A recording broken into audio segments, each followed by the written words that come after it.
അഭിഷേകും ഋഷിയും രാത്രി ഇരുന്ന് സംസാരിക്കുന്നുണ്ട്. അവിടെ അഭിഷേക് പറയുന്ന കാര്യം തൻ്റെ ഗെയിം ഇനി മൊത്തത്തിൽ എക്സ്പോസ് ആയി, ഇനിയിപ്പോൾ ആ ഗെയിം പ്ലാൻ നടക്കില്ല എന്നാണ് അഭിഷേക് പറയുന്നത്. സംഭവം മറ്റൊന്നുമല്ല, ഇവർക്ക് മുഖത്ത് നോക്കി സംസാരിക്കുന്നതിന് പകരം ഇവർക്ക് പറയാനുള്ള കാര്യങ്ങൾ മുഖത്ത് നോക്കാതെ സംസാരിക്കാം എന്നൊരു ടാസ്ക് ലാലേട്ടൻ കൊടുത്തിരുന്നു. ആ സമയത്ത് സിജോയ്ക്ക് വല്ലതും അഭിഷേകിനോട് പറയാനുണ്ടോ എന്ന് ലാലേട്ടൻ ചോദിച്ചിരുന്നു.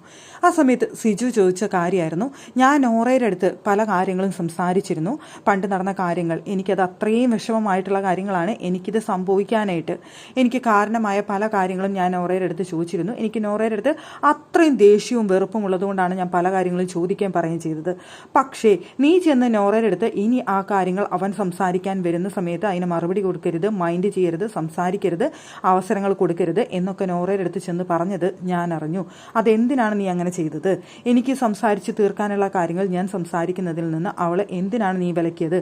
അത് നിനക്ക് എന്നോട് നേരിട്ട് വന്ന് പറഞ്ഞിരുന്നെങ്കിൽ അത് മര്യാദയുണ്ട്. നീ ഇനി ആ കാര്യം സംസാരിക്കരുത്, അതിന് ശരിയല്ല എന്ന് നീ എന്നോട് പറഞ്ഞെങ്കിൽ മര്യാദയുണ്ട്. നീ അവിടെ ചെയ്തത് നോറയുടെ അടുത്ത് പോയി സംസാരിക്കരുത്, ഇനി അത് മൈൻഡ് ചെയ്യരുത്, അവൻ സംസാരിക്കാൻ വരുമ്പോൾ അവന് സ്പേസ് കൊടുക്കരുത് എന്നൊരു കാര്യം പറഞ്ഞു. അവൻ ഗെയിം പ്ലാൻ ആണ്, അതിന് സ്പേസ് കൊടുക്കരുത് എന്ന് പറഞ്ഞു. അത് നീ പറഞ്ഞത് എനിക്ക് ഹേർട്ട് ചെയ്തു എന്നാണ് അവിടെ പറഞ്ഞത്.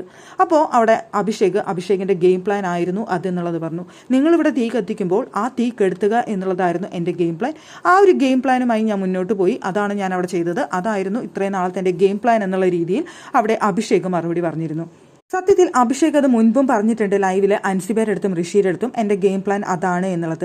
പലരും ഇവിടെ തീ കത്തിക്കുന്ന സമയത്ത് അത് ചെന്ന് അണച്ചു കൊടുക്കലാണ് എൻ്റെ ഇവിടുത്തെ മെയിൻ ഗെയിം പ്ലാൻ എന്ന് അഭിഷേക് പലതവണ പറഞ്ഞിട്ടുള്ള കാര്യമാണ്. പക്ഷെ അത് അൻസിബയുടെ അടുത്തും ഋഷിയുടെ അടുത്തും മാത്രമേ പറഞ്ഞിട്ടുണ്ടായിരുന്നുള്ളൂ. പക്ഷേ ഇപ്പോൾ വീട്ടിലുള്ള എല്ലാവരും കേൾക്കെ അത് അഭിഷേകിന് പറയേണ്ടി വന്നു. അതുകൊണ്ട് തന്നെ വീട്ടിലുള്ള എല്ലാവർക്കും അഭിഷേകിൻ്റെ ഗെയിം എന്താണെന്ന് മനസ്സിലായി കഴിഞ്ഞു. ഇനിയിപ്പോൾ ആ ഗെയിം കൊണ്ട് കാര്യമില്ലല്ലോ, എനിക്കിനി ആ ഗെയിം പ്ലാൻ പുറത്തെടുക്കാൻ സാധിക്കില്ലല്ലോ എന്നാണ് അഭിഷേക് ഇരുന്ന് ഋഷിയുടെ അടുത്ത് പറയുന്നത്. എന്നിട്ട് പിന്നെ അഭിഷേക് തന്നെ പറയുന്നുണ്ട്, അല്ല ഇനിയിപ്പോൾ ആ ഗെയിം പ്ലാൻ ഒന്നും നടത്താനുള്ള സമയമില്ലല്ലോ, ഇനിയിപ്പോൾ ടിക്കറ്റ് ഫിനാലെയാണ്, ഇനി ആകെ 2-3 ആഴ്ചയുള്ളൂ, ഇനിയിപ്പോൾ ആ ഗെയിം പ്ലാൻ ഒന്നും ഇനി വർക്കൗട്ട് ആവാനായിട്ട് പോകുന്നില്ല, ഇനി അതെടുക്കാനുള്ള സമയവുമില്ല, അപ്പോൾ പിന്നെ സമാധാനിക്കാമല്ലേ എന്ന് പറയുന്നുണ്ട് അഭിഷേക് ഋഷിയുടെ അടുത്ത്. എന്തായാലും സ്വന്തം ഗെയിം പ്ലാൻ എക്സ്പോസ് ആയി എന്നുള്ളൊരു വിഷമത്തിലാണ് സത്യത്തിൽ അഭിഷേക് അവിടെ.